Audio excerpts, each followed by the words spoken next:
a la clase de hoy, pues era el caso clínico de lesión del tálamo. No sé ahorita, déjenme checar, ¿cuántos compañeros están ahorita?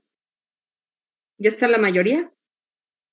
Ok, ya son casi la mayoría. Entonces vamos a apurarnos para que también ustedes puedan descansar porque ya fue un día muy largo. Ok, bueno, así como un repaso muy rápido, porque creo que en la mañana con tanta confusión, no sé si dije las cosas claras. Que tener, pues es recordar que el tálamo es parte del diencéfalo, es la parte más prominente de él, forma el 80%, perdón, tiene forma así como se ve aquí, como si fuera un huevo medio acostado, y el nombre de tálamo se lo dio Galeno. Él pues comentaba que era una cámara interna. La cámara nosotros pensamos que es algo vacío, pero en este caso pues son células completamente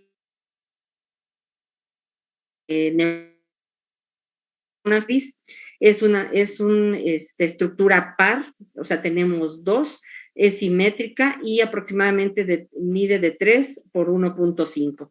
Tenemos que recordar que tiene 4 caras y 2 bordes, un borde anterior, que ese pues está muy cercano al ventrículo lateral en unión con el tercer ventrículo, y esto lo marca algo que comunica que es un agujero que se llama agujero de Monro. El agujero de Monro pues va a ser un agujero, como su nombre lo dice, que comunica a los ventrículos laterales con el tercer ventrículo, y exactamente ahí va a estar en esta zona lo que es el borde anterior del tálamo. El tálamo vendría siendo esto.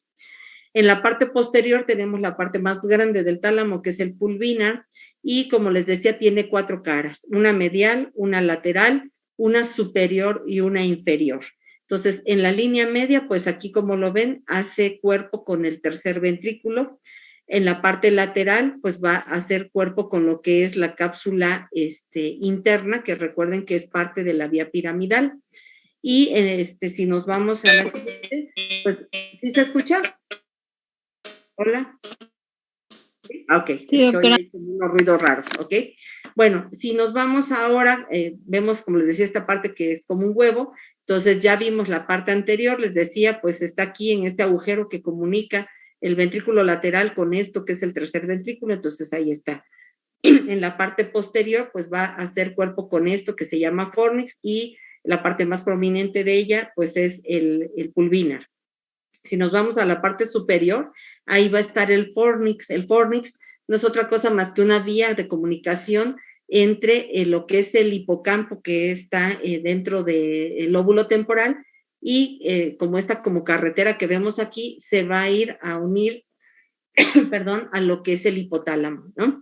Entonces, esta carreterita se llama fornix. Bueno, si nosotros vemos, déjenme mover esto para que no me estorbe, si nosotros vemos aquí este esquema, estamos viendo parte del tallo cerebral, que sería esto, y vemos que encima, como si estuviera acomodado, hay 2 bolitas, estas serían los tálamos.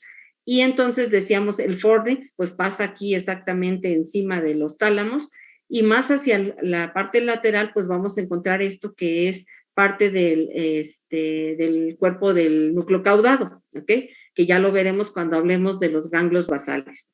En la parte inferior, pues vean, casi hace contacto con lo que es la parte más alta del tallo cerebral, y entonces aquí vamos a encontrar, como lo vemos aquí, esto sería lo del tálamo. En la parte inferior va a estar esto que se llaman los núcleos subtalámicos, y pues aquí en esta parte, al lado del tercer ventrículo, tenemos al hipotálamo. Entonces, si se fijan, pues realmente el tálamo está en el centro del cerebro. Bueno, ya habíamos platicado que tenemos 2 tálamos que están unidos por la comisura intertalámica, que es esta unión que tenemos aquí, y que esto que es la lámina medular interna va a formar como una y a cada tálamo lo va a dividir en 3, una zona anterior, una lateral y una medial, ¿ok? Entonces esa es la parte importante. Y de la parte inferior de lo que es el pulvinar, que es la parte más de atrás, pues, del tálamo, o la parte posterior, van a salir estas 2 prominencias que se llaman cuerpos geniculados, y hay uno lateral que se va hacia afuera y otro medial que pues está cercano a la línea media. Bueno, entonces ya no voy a hablar más de los núcleos porque esos ya los vieron ustedes, nos vamos a saltar un poquito, nada más recordar de aquí lo que les decía en la mañana, que a lo mejor no quedó muy claro, que para que ustedes lo puedan recordar, de estos dos cuerpos geniculados, recuerden ustedes que su visión, ¿sí? Está más cercana a su nariz, eso está más hacia la línea media, y como les decía, para que lo recuerden, es al contrario. Entonces, lo que tenemos hacia la línea media, que son los ojos, eso va a estar manejado por el geniculado lateral, ¿sí? Y al revés, las orejas que las tenemos más laterales, pues va a estar manejado por lo medial. Recuerden que aquí un poquito las cosas son como al revés, y les ponía el ejemplo de la vía córtico-espinal, que lo derecho maneja lo izquierdo y viceversa. Entonces, aquí también lo lateral maneja los ojos, que es la parte media, se puede decir, de nuestra cara, y en cambio las orejas que las tenemos laterales, pues las van a recordar que es el medial, ¿ok? Para que no se les olvide. Pregunta de examen, ¿eh? Ya les regalé una. Ok. Bueno, vimos lo de la irrigación, les comentaba que son 5 arterias y que la que tiene muchas variantes, pues es la 2, que es la paramediano de Percherón, y vimos los tipos, perdón, de clasificación que tiene, que pueden nacer, como vimos el tipo 1, cada una de una cerebral posterior, las dos del mismo lado, o tener como un nacimiento único pero dividido en dos después, o esta que tiene como forma de un arco y que les decía que era importante porque en los casos de que se formen trombos o que viaje un émbolo y se atore en alguna de estas raíces, como si fueran mangueritas, dependiendo en qué manguerita se atore, pues entonces ese será el infarto que nos cause.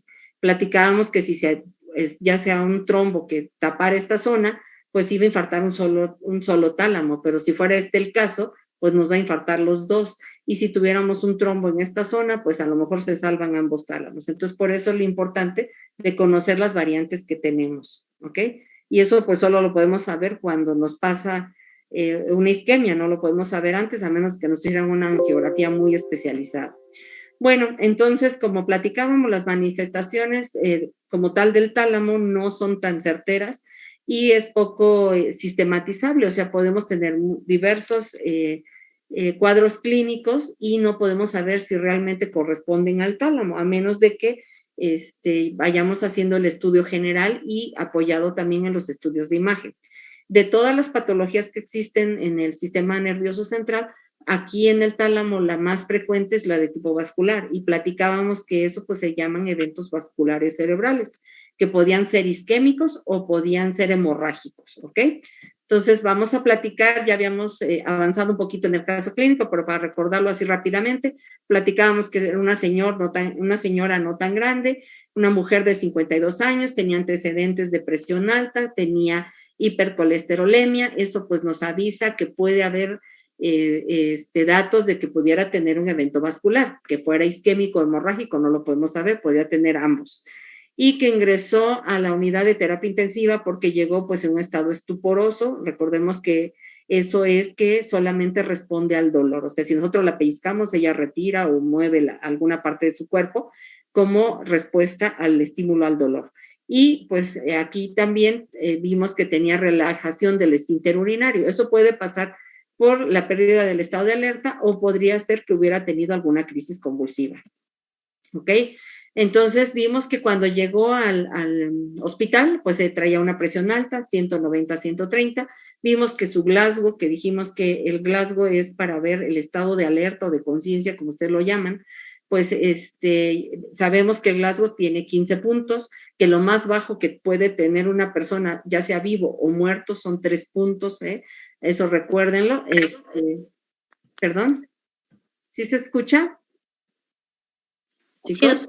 Sí, doctora. Están viendo bien, ¿verdad? Ok, bueno. Entonces, recordar lo máximo que puede tener una persona de calificación, o sea, estando completamente normal, 15 puntos. Y si estuviera en coma o estuviera muerto, ¿sí? Un muerto no tiene 0, recuérdenlo, ¿eh? Entonces, lo mínimo que puede tener son 3 puntos, porque no teniendo ninguna respuesta, califica con 1 punto. Entonces, tenía 3 puntos. Y decíamos entonces que tenía este tipo de clasificación, y vamos a ver en qué estado estaba, que sus pupilas estaban de 3 milímetros, se puede decir casi normales, y que reaccionaban bien a la luz. Estaba con una alteración de la fuerza, de una fuerza de 5, pues tenía 2 nada más del lado derecho, y eso pues nos está hablando de que la afectación estaría del lado contrario, del lado izquierdo, eso ya lo podemos saber desde ahorita, tenía Babinski derecho, que es un signo anormal que nos dice que la vía piramidal está afectada y que no tenía datos meningios. Entonces, el no tener datos meningios no es que tenga una infección, sino que les decía que cuando la sangre ingresa al sistema de líquido cefalorraquídeo también irrita y puede dar datos meningios, ¿ok? Entonces platicábamos lo que ya dijimos y me comentaban ustedes que por rapidez o por la paciente como llegó, le harían una tomografía y creo que hasta ahí nos quedamos si no me equivoco. Bueno, entonces aquí ya habíamos platicado de cómo se ve lo del Glasgow, decíamos que pues la paciente solamente tenía respuesta ocular si tenía dolor, porque está estuporosa, entonces tiene 2. Decía, por los datos que nos pusieron, pues tenía una flexión anormal, tenía 3, y creo que no había respuesta verbal, entonces tenía 1. Entonces, aquí con esta clasificación, nosotros si sumamos, nos da 15 puntos como máximo y mínimo como 3. Les digo, aún estando un muerto, una persona muerta, pues va a tener 3, para que no contesten 0, por favor, ¿ok? A ver, déjenme que ahora ya no puedo cambiarla. Ahí está. Bueno, platicábamos de la tomografía. Yo les comentaba que para que ustedes se puedan imaginar, imaginen que la cabeza de la persona, de ustedes o de otra persona, es como si fuera una pieza de jamón completa, ¿sí? Entonces, si nosotros la pasamos por una rebanadora, vamos a obtener esto. Y les comentaba que la tomografía es como estar viendo como la tele de antes, ¿no? Que era en escala de grises o blanco y negro. Entonces, les comentaba que lo que ustedes vean en blanco, ¿sí? Va a ser el cráneo generalmente.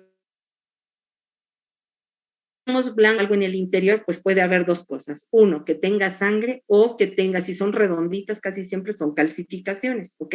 Entonces, si tenemos calcificaciones, pues también vamos a ver blanco adentro del cerebro. Y el cerebro lo vamos a ver generalmente en esta tonalidad, ¿sí? En un gris claro. El aire lo vamos a ver totalmente negro, como se ve aquí, pues lo externo a la persona, o aquí que, por ejemplo, tiene sus senos frontales o donde están las órbitas, pues vemos aire y pues está en negro totalmente. Y el líquido cefalorraquídeo, que es esto, que son los ventrículos, nosotros lo vamos a ver casi negro, un poquito menos oscuro que el aire, ¿ok?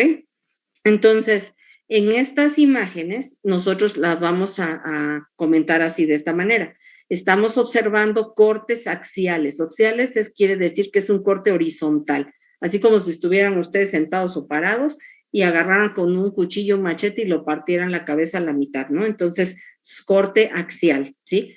Entonces, axial significa horizontal, así como la rebanada del jamón que les comentaba. Entonces, un corte axial es una fase simple. ¿Por qué? Porque no tiene inyección de contraste. Ustedes van a decir, entonces, estamos viendo un corte en fase simple, en un corte axial de tomografía, y en lo que observamos, ¿qué? A ver, ¿alguien me puede decir qué observan en estas 2 imágenes?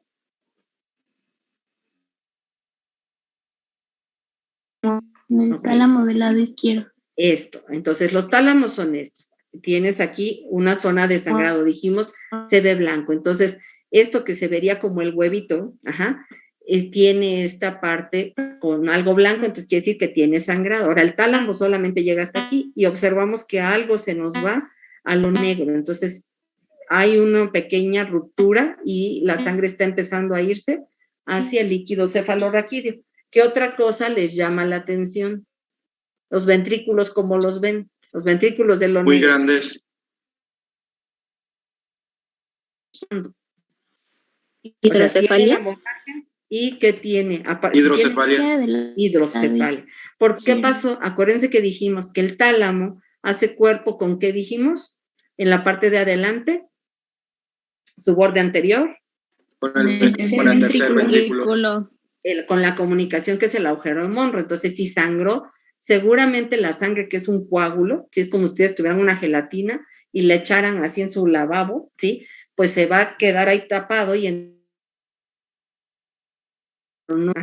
entonces crea un tapón y entonces el líquido que se está produciendo, ¿qué está pasando? Se está acumulando, ¿sí?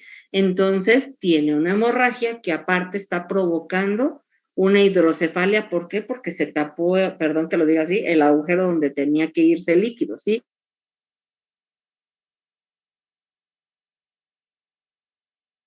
otra. Aquí, No. fíjense qué raro, pero da impresión. Aquí alcanzamos a ver qué cosas serían estas rayitas. Los surcos. Los surcos. ¿Sí? Pero Dios, borrados. ¿Por qué se empiezan a borrar los surcos del cerebro? Porque imagínense que fuera un globo, ¿no? Ustedes conectan un globo y lo ponen ahí a llenarse de agua, ¿sí? Entonces, ¿qué pasa si se empieza a llenar esto de agua? El globo, ¿cómo se va a ver? Se hincha. Si tuviera el globo arrugado, ¿cómo se hará si se llena de agua? Liso y distendido.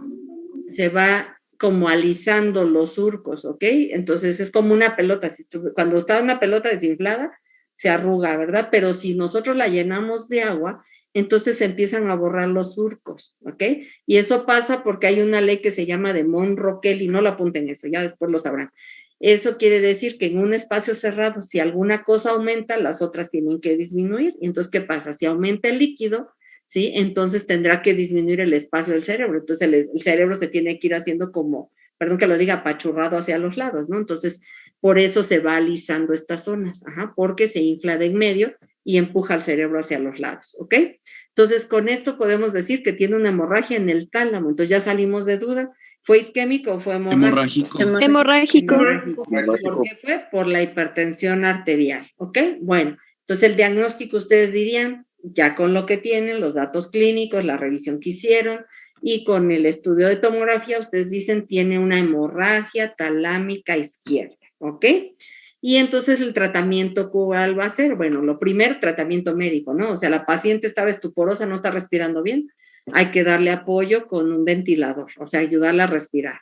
Segundo, controlar cuál es lo más importante. ¿Qué será más grave, la hemorragia o la hidrocefalia para ustedes, así como vieron en el estudio? La hidrocefalia. La hidrocefalia, si sigue aumentando, pues va a provocar la muerte por hipertensión endocraniana, ¿no? Porque está empujando todo ahí. Entonces, hay que sacarle ese líquido. Ahora, nosotros podemos hacer dos formas de sacar el líquido. Podemos poner un drenaje, interno. Interno quiere decir que nosotros metemos un popotito al cerebro y lo vamos a sacar pues hacia el abdomen para que ahí el líquido se absorba. Nosotros podríamos hacer esto, estaría indicado, ¿ustedes consideran que estaría indicado hacer esto en este tipo de paciente? O mejor hacemos un drenaje externo a una bolsita en el exterior. ¿Qué piensan? Mejor hacemos el externo. A ver, uno solo, ¿quién me ayuda? el drenaje externo. Externo. ¿Por qué pensarías quién habla? Perdón, ahí. Julieta. Julieta, ¿por qué pensarías que un drenaje externo? Externo es así como tengo yo la foto, eso se llama ventriculostomía, es hacerle un hoyo al ventrículo, pero bueno, aquí es comunicado al exterior para que drene en una bolsa externa. ¿Por qué le haría una ventriculostomía y no un drenaje interno a su abdomen? Supongo que es más que nada por la ubicación y sería más sencillo realizar el externo. Pues casi en los dos casos hay que pasarlo a quirófano, hay que anestesiarlo. Hay una razón. ¿Qué tiene el líquido en este caso de esta paciente? ¿El líquido está transparente, crees tú? No. No tiene sangre. Sangre. Entonces, ¿qué va a pasar si yo le mando ese popotito a su abdomen? Pues la sangre se la voy a echar al abdomen y al rato va a tener una peritonitis, ¿ok?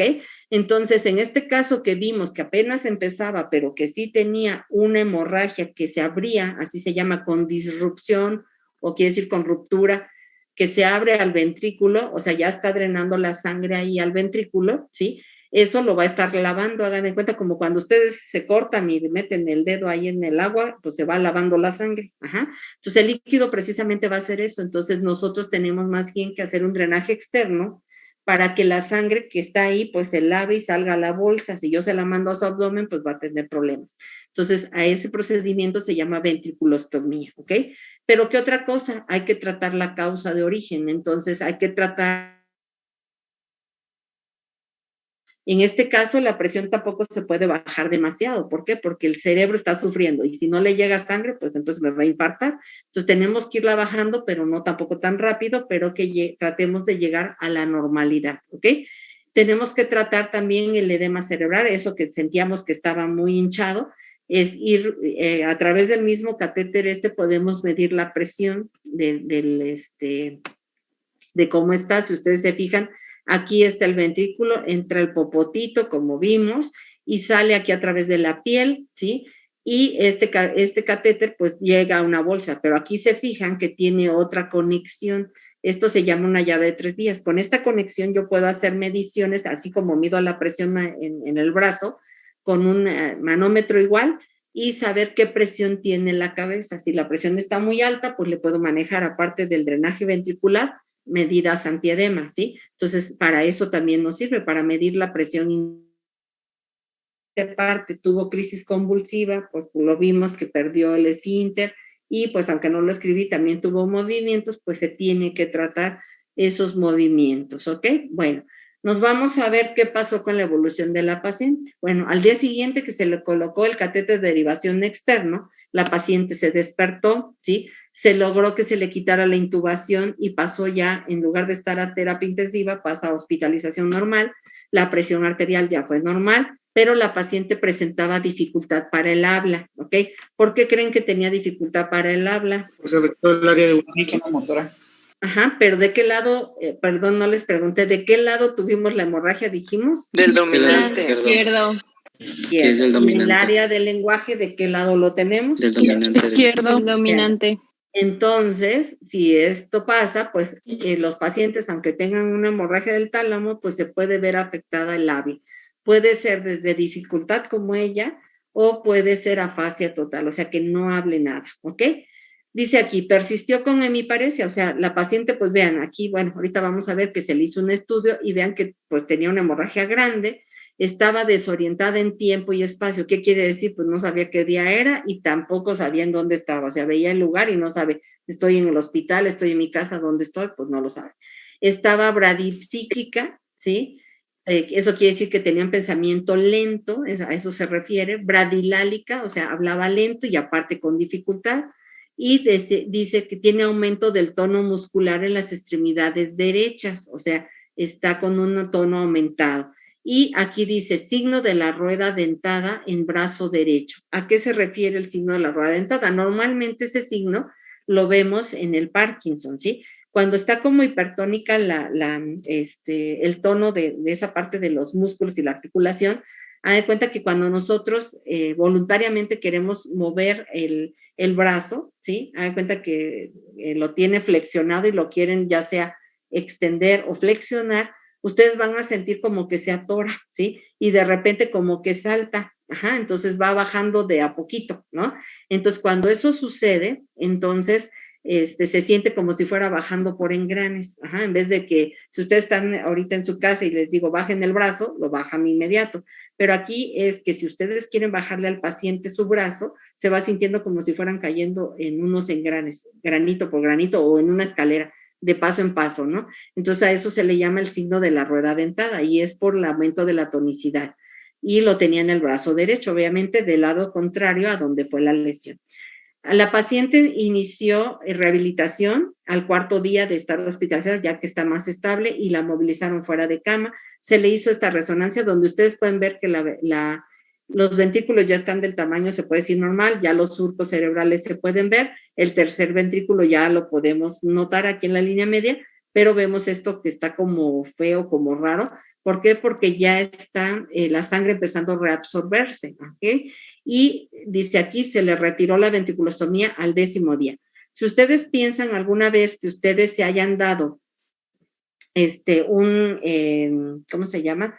Un golpe o les haya salido un moretón, entonces se han fijado que más o menos les lleva 3 semanas para que se quite totalmente. Primero la sangre la van a ver violácea o morada, después se va a ver un tono como verde, luego amarillo y luego desaparece. Entonces igual que cuando en la piel, igual pasa en nuestro cerebro y se va reabsorbiendo poco a poco. Entonces eso lo podemos ver en las imágenes. Perdón, aquí me equivoqué, iba en el anterior. Aquí pueden ver ustedes lo que les decía, lo de la rueda dentada. Cuando ustedes quieren flexionar o extender, es para uno o para el otro lado, se va como deteniendo a pasitos, como si estuviera cayendo en engranes, ¿ok? Entonces, pasa eso. Dice que la paciente se egresó a los 12 días de haber ingresado y continuó sus consultas de rehabilitación. Después de 2 meses logra caminar, pero marcha con una marcha tipo parética o hemiparética, que se llama del segador. Aquí se las quise poner porque no tengo un video de cómo marchan ellos. Es que ellos apoyan sobre el lado sano y el lado enfermo como que abren la pierna como si fueran cortando así como, pues cuando cortan el pasto o algo, ¿no? Por eso se llama del segador, van abriendo la pierna para poder apoyarse bien y no caerse en el lado sano y esta pierna pues como que la abren y la cierran, así como si fuera una tijera, ¿ok? Dice que la extremidad superior recuperó totalmente, pero presenta dismetría. ¿Qué es dismetría? Si nosotros ponemos un dedo delante del paciente y le decimos que se toque su nariz y luego nos toque nuestro dedo, pues entonces nosotros vamos a decirle que nos toque y él cuando trate de llegar al dedo de ustedes que lo están revisando, no va a poder llegar a la punta del dedo, sino que le va a temblar la mano y pues no llega a la punta del dedo de nosotros. Entonces a eso se le llama dismetría. ¿Y esto qué quiere decir? Que no es capaz de medir adecuadamente y eso es una alteración cerebelosa. No es que tenga mal el cerebelo, sino por las conexiones con el tálamo, ¿sí? Dice que la paciente también presentó signos de depresión. ¿Alguien me puede decir por qué pudiera haber presentado signos de depresión? Si fue una alteración del tálamo. Por el mismo edema que haya afectado a la corteza prefrontal. Pudiera, pero más que nada, ahorita que dijimos... ¿El sistema límbico? Exactamente. Esa es la causa. Dijimos que hay conexiones que van del tálamo encima de él. Entonces, si se afecta las comunicaciones que tenemos, tanto de los ganglios basales hacia lo que es la parte temporal, pues va a haber cambios emocionales. Entonces, esta paciente, aunque se le inició tratamiento, en cuanto ingresó, pues aún así presentó signos de depresión, ¿ok? Aparte, pues es obvio que por lo que le estaba pasando, ¿no? Entonces, bueno, ustedes ya pudieron ver, tuvimos signos motores, tuvimos signos cerebelosos, tuvimos signos emocionales, ¿no? Entonces, es lo que les comentaba, que como el tálamo es una zona de relevo, pues puede haber una variedad de los síntomas, ¿ok? Bueno, como conclusión de este tema, pues tenemos que la hemorragia talámica representa del 6 al 15% de las hemorragias intracraneales, que quiere decir que no es de las más frecuentes. Generalmente la hemorragia es debida a alteraciones de la presión y, como les decía, por los vasos sanguíneos y por su forma de distribución. Los vasos sanguíneos son muy delgados, como los vieron aquí, entonces la presión llega alta a este tipo de vasos y si todavía está más elevado de lo normal, pues es fácilmente que se rompan, ¿ok? Entonces es una zona que puede causar por hipertensión estas hemorragias. Dice, origina hemiplegia o hemiparesia por compresión o disección de la cápsula interna. Les comentaba, no es porque el tálamo sea parte de la vía piramidal, pero por su cercanía que dijimos que está en la parte lateral, puede verse afectada la vía piramidal. Ajá. Si se afecta el lado izquierdo, como ya lo vimos, puede existir alteraciones del lenguaje también por las conexiones. Y la parte del tálamo también tiene que ver con la corteza occipital, entonces puede haber alteraciones visuales, hemianopsia, cuadrantanopsia. Hemianopsia, como su nombre lo dice, es que el campo visual, que da en cuenta que así como está nuestro ojo, el campo es algo redondito lo que vemos, así como estuviéramos viendo en un popote, ¿sí? Cuando es hemianopsia quiere decir que la mitad de nuestro campo está perdido. O sea, ustedes ponen lo redondo de un ojo, si se tapan un ojo ahorita donde están, se van a fijar que pues más o menos ven un campo redondo, ¿sí? Entonces, si tuvieran hemianopsia, la mitad de ese campo se pierde. Y cuadrantanopsia, como su nombre lo dice, es que una cuarta parte no la vemos, ¿ok? Entonces, para que lo recuerden. Puede haber pérdida de memoria, alteraciones conductuales como lo mismo y emocionales por sus conexiones con el sistema límbico, ¿ok? Bueno, ahora vamos, ¿la pantalla se ve bien o ven lo negro que yo veo aquí? Se ve bien, doctora. Ok, bueno, vamos a pasar a un segundo caso rápidamente, bueno, y para que a ver si con eso despiertan un poco más, porque ya es tarde. A ver, este caso se trata de un hombre de 37 años, antecedente de ser VIH positivo, o sea, con SIDA, quien abandonó el tratamiento retroviral un año antes de su ingreso. Presenta dolor en el hemicuerpo derecho, es de tipo urente quiere decir que es como quemante, intenso, con alodinia, hiperalgesia y parestesias. A ver, vamos con los términos. Bueno, presenta dolor, eso sí se entiende, en la mitad de su cuerpo, ¿sí? Del lado derecho. Lo urente ya les dije que es quemante, es intenso el dolor. Alodinia, ahí les puse para que no se les olvide. Alodinia es la percepción anormal del dolor. ¿Qué quiere decir? Si a nosotros nos dan una caricia, la persona siente, por ejemplo, como si le hormigueara o le ardiera o siente dolor. Entonces, se produce una sensación diferente a la que realmente el estímulo está provocándose, ¿sí? Entonces es como si tocaran a alguien y sienta que lo queman, o que lo tocaran y le duela, o que lo tocaran le hormiguee, o que tenga sensación de piquetes. Eso es que está sintiendo una percepción anormal, ¿ok? Hiperalgesia es que una cosa que debía doler poco, él lo siente demasiado. Por ejemplo, no sé, le van a aplicar una inyección y es un dolor como si le clavaran un cuchillo, ¿no? Entonces está aumentado el dolor, pero sí siente como dolor.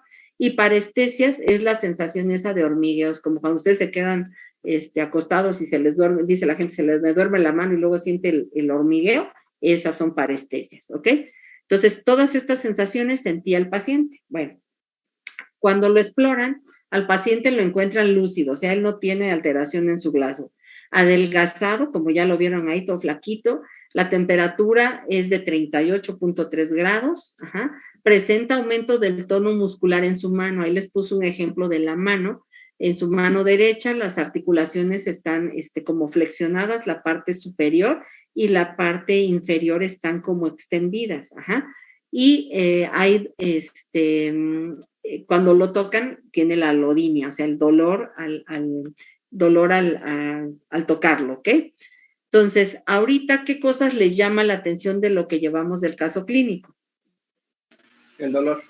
La fiebre. Bueno, lo primero tiene un antecedente importante, ¿sí? Entonces, si estamos pensando en que va a tener una lesión del tálamo, porque ese es el caso, ¿ustedes de qué tipo pensarían que tenga? ¿Vascular, traumática, infecciosa, inflamatoria? ¿Cuál? Infeccioso. Infecciosa. Entonces ya les está dando la historia clínica algo. ¿Nos está marcando datos que pueden ser talámicos? Sí, la hiperalgesia. Eso. Tenemos alteraciones de la sensibilidad, entonces puede ser eso. Y un signo importante que está aquí en una foto, ¿cuál sería para ustedes?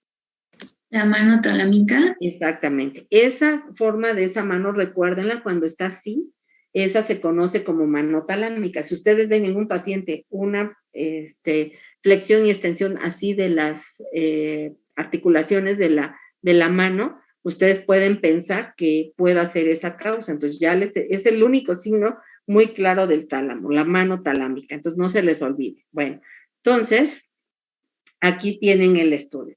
En el paciente podríamos hacer tomografía, pero bueno, como es un caso especial, nos fuimos ya a un estudio más sofisticado. Esta es resonancia magnética, parecida a la tomografía, también son rebanadas, dirían ustedes, también es un corte horizontal o un corte axial, y pues obviamente, si estamos hablando del tálamo, ¿a qué nivel estamos haciendo el corte?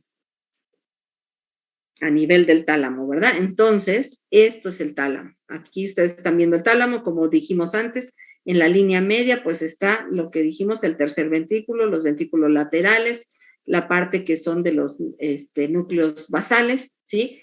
¿Y qué cosa les llama la atención en este estudio? Alguien que me pueda decir, bueno, este estudio es contrastado. ¿Por qué sabemos que es contrastado? Porque vemos lo que son venas blancas, y vemos partecitas de las arterias acá también, que están pintadas. Entonces, este estudio, ¿qué les llama la atención?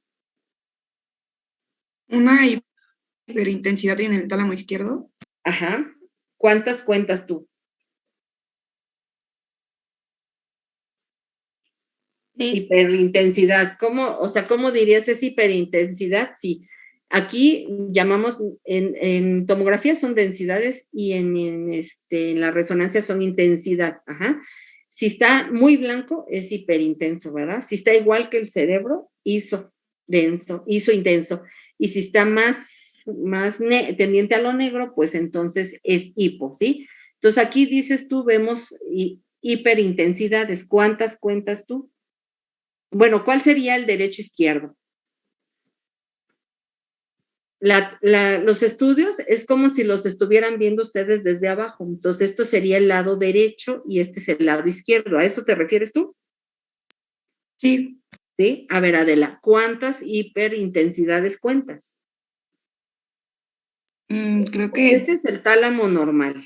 Ajá. Y aquí, ¿cuántas tú ves que están alteradas? Bueno, aquí se ve muy claro. Una. Ajá, una, Dos y esta tres. rayita. Entonces tiene, según tú, 3 hiperintensidades. ¿Cómo ves esas hiperintensidades? ¿Todo está homogéneo? ¿Homogéneo es que todo se ve igual? ¿O la ves un poco heterogénea? ¿O cómo la describirías? Si se pareciera a algo, ¿a qué dirías que se parece? ¿A una flor? ¿A un... ¿Como en forma anular? Anular. ¿Por qué anular? Porque tiene forma de anillo, ¿verdad? Entonces, así, perfecto lo dijiste, anular. Entonces, tenemos unas hiperintensidades anulares.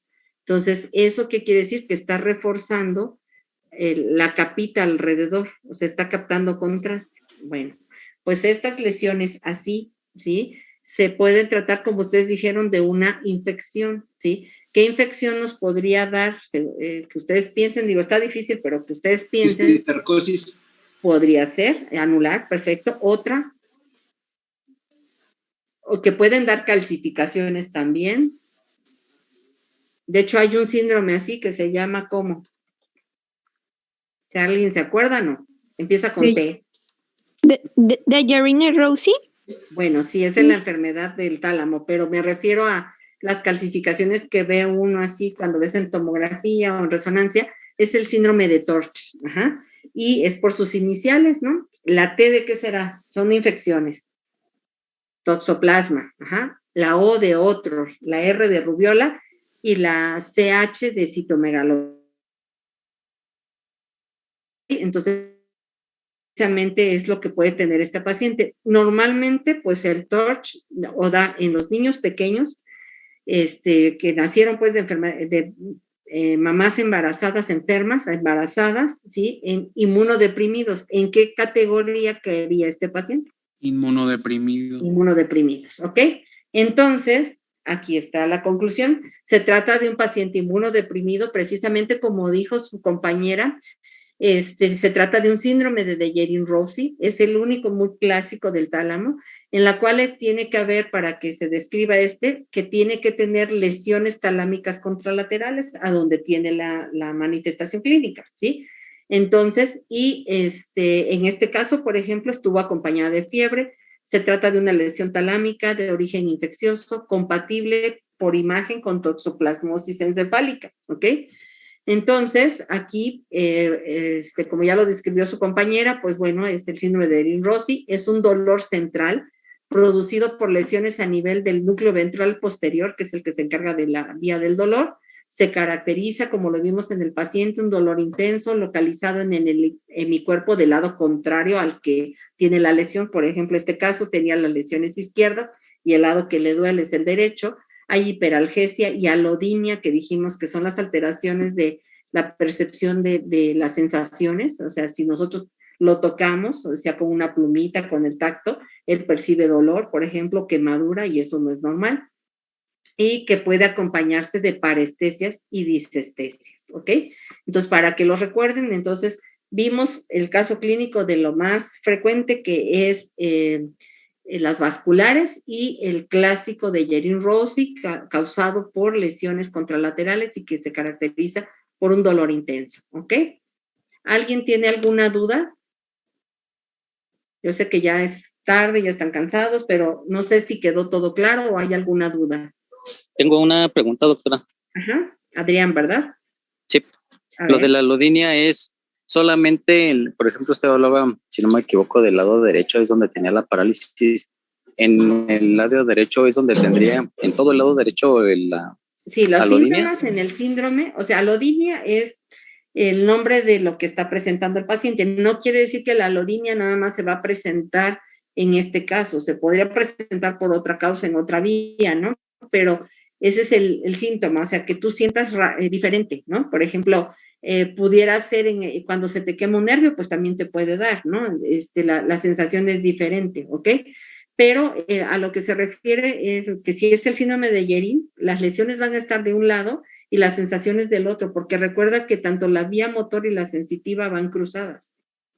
Entonces, esa es la causa de que si tú tienes lesiones izquierdas, los síntomas sean derechos. Tanto la vía motor y sensitiva van cruzadas.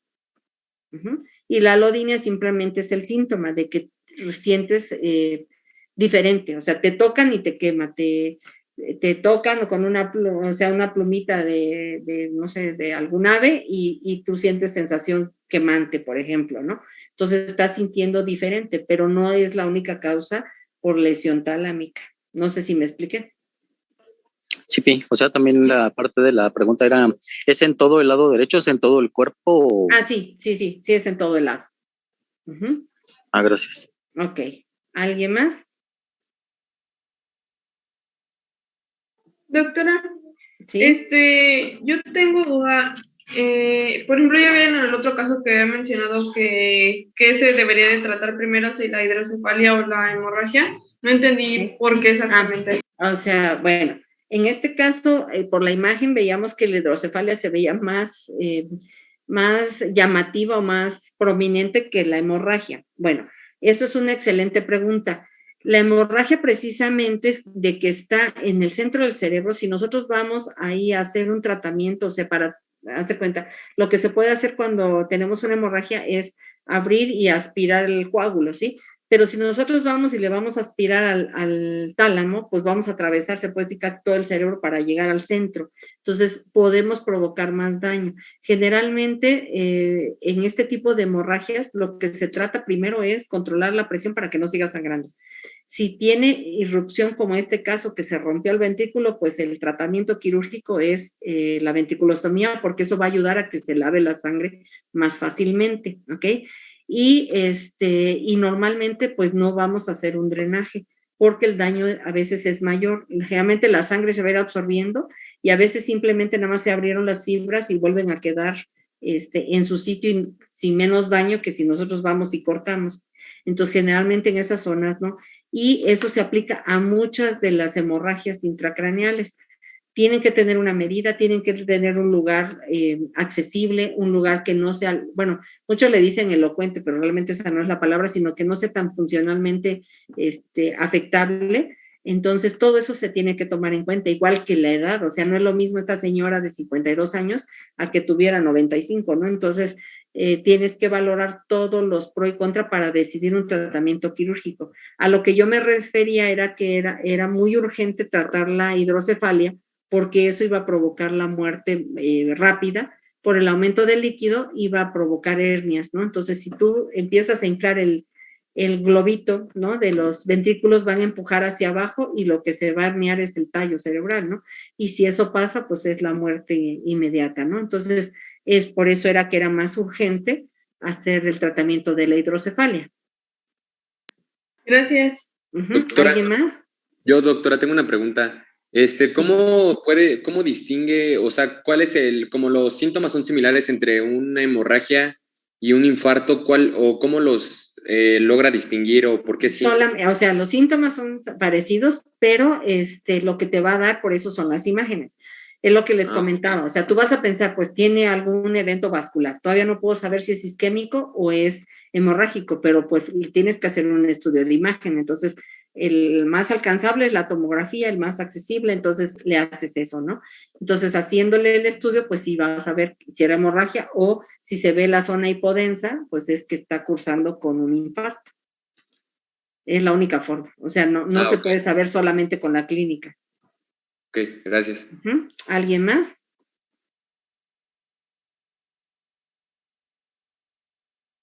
¿Alguien más que tenga? ¿No? Ok. De todas maneras, tiene mi correo. Había algunas dudas en cuanto a del temario. Bueno, algo del temario que les dejé para lo de las guías. Bueno, lo primero es, yo ya había hecho una lista, pero creo que algunos compañeros se fueron, y entonces van a adaptar para que puedan quedar completos los temas. El resumen tiene que estar lo mejor hecho porque es para ustedes mismos, para que les sirva para estudiar. Cada uno va a hacer un tema y pues se lo van a compartir para que les sirva para estudiar. Yo lo voy a calificar y sí lo leo, para que no piensen que nada más me van a copiar y pegar. Lo que quiero es como que ustedes hagan el esfuerzo, que lo entiendan claramente y hagan de cuenta que ustedes, sin que yo supiera nada de anatomía, de fisiología, de lo que sea, ustedes me lo traten de explicar, que yo lo pueda comprender con sus palabras. Eso es lo que quiero que hagan cada uno de ustedes, porque ese ejercicio es el que realmente les va a servir. No importa que se aprendan o que copien y peguen los síndromes, todo, sino que los entiendan. Eso es lo que quiero que me pongan en cada uno de sus resúmenes. Y me lo tienen que entregar por lo menos 5 días antes para que me dé tiempo a revisarlos, por si hay errores, pues no se lo aprendan mal, ¿ok? Para que les sirva para los exámenes. Entonces, me van a pasar la lista a sus compañeras y pues lo reviso y les contesto. Mi correo, si lo quieren anotar para que me los envíen o se los mando a sus compañeras, pero bueno, si lo quieren anotar, ¿ya los tienen? Ok, entonces para que ahí me los envíen. Ok, para que así me los envíen y cualquier duda también ahí me lo pueden preguntar. Si es algo urgente, pues díganle a las compañeras para que ellas se comuniquen conmigo. Si no, pues en el correo, les voy a ser sincera, no lo leo diario, pero por lo menos de un día para otro sí lo checo, ¿ok? Disculpe, doctora. ¿Debe llevar portada o algo así? Si ustedes gustan, puede ser, pero no es necesaria, ¿ok? Pero lo que sí quiero es que el resumen esté bien hecho, que le pongan dibujos que puedan entenderlo. No me importa si los hacen a mano, pero que ustedes lo comprendan. Entonces, que vea que realmente hicieron el esfuerzo por entenderlo, que no sea nada más la copia del tema como se los dio el maestro. Perdón. ¿Esa computadora, perdón? De preferencia sí, para que sea entendible, porque luego la letra, pues ya parecen doctores, ¿eh? Perdón. ¿Alguna otra duda? Donde dice de los dibujos, ¿pueden ser imágenes también? Pueden ser imágenes o pueden ser dibujos que ustedes quieran hacer, pues está bien, o sea, como ustedes lo entiendan claramente. Y que les sirva a sus compañeros. ¿Alguna otra duda? ¿Alguien más? ¿Alguna duda? Bueno, en el trayecto van a ir saliendo dudas, entonces pueden preguntarme también en la siguiente clase, ¿ok? Bueno, me comentaba su compañera que probablemente las clases van a ser ya otra vez virtuales, entonces si fuera así, pues me pongo de acuerdo con ellas, porque en el día, pues sí se me complica para que no nos interrumpan, entonces buscaríamos el mejor horario, ¿ok? Me pongo de acuerdo con ellas. ¿Sí? Gracias, bueno, doctora. Échale ganas. Gracias, doctora. Gracias, doctora.